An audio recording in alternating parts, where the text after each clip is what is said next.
ఎప్పుడు ఒకేలా ఉండదు.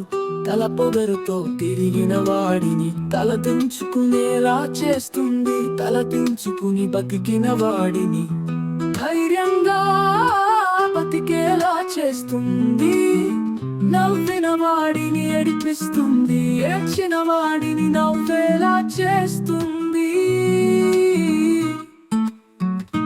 కాలం చేతిలో అందరం కీలు బొమ్మలమా, కాబట్టి ఎంత తగ్గితే అంత ఎదుగుతాము. ఎంత భరిస్తే అంత బాగుపడతాము. ఎంత ఓర్చుకుంటే